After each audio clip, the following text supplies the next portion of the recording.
টাঙ্গাইলের যমুনার চরাঞ্চলে পরিত্যক্ত জমিতে পেঁয়াজের আবাদ করছেন কৃষকরা। আবহাওয়া অনুকূলে থাকায় ফলনও বেশ ভালো হয়েছে। স্বল্প খরচে উৎপাদন বেশি হওয়ায় পেঁয়াজ চাষে আগ্রহী হয়ে উঠেছেন অনেকেই। উৎপাদন বাড়াতে কৃষককে সব ধরনের সহায়তা করছে কৃষি বিভাগ, কৃষি গবেষণা ইনস্টিটিউট। ডেস্ক রিপোর্টে দেখুন বিস্তারিত। টাঙ্গাইলের সদর, ভুয়াপুর, নাগরপুর ও কালিহাতী উপজেলার চরাঞ্চলের পরিত্যক্ত জমিতে পেঁয়াজের আবাদ করেছেন কৃষক। তারা জানান, চরাঞ্চলের মাটি উর্বর থাকায় পেঁয়াজ উৎপাদনে সার কম দিতে হয়েছে। অন্যান্য ফসলের চেয়ে পেঁয়াজ উৎপাদনে খরচও কম হয়েছে, এতে খুশি তারা।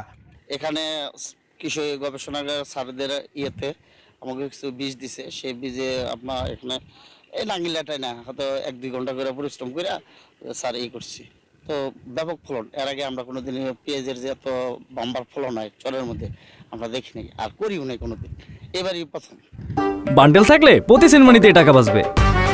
বিকাশ সেনমানি বান্ডেল কিনে জিতুন প্রতি লেনদেনে। বীজগুলা বুনি, পাশাপাশি নাংলা টাইনা দেই, কিছু হালকা সার দিয়ে বুনি, এতে আমাদের কম খরচে খুব লাভজনক চাষাবাদ হয়। আল্লাহ বলে এখন যে পেঁয়াজ উঠাই নাই, তবে উঠানো যে সুন্দর পেঁয়াজ হচ্ছে তাতে আমি ভালো লাভবান।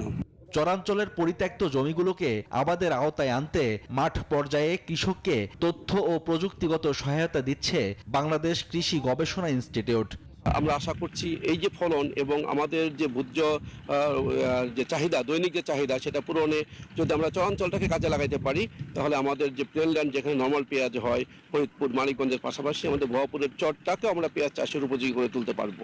কৃষি বিভাগের তথ্য মতে টাঙ্গাইলের 12টি উপজেলায় 872 হেক্টর জমিতে পেঁয়াজের আবাদ হয়েছে। উৎপাদন লক্ষ্যমাত্রা 9,985 metric ton. Shoaib Shamim, desk report, news 24।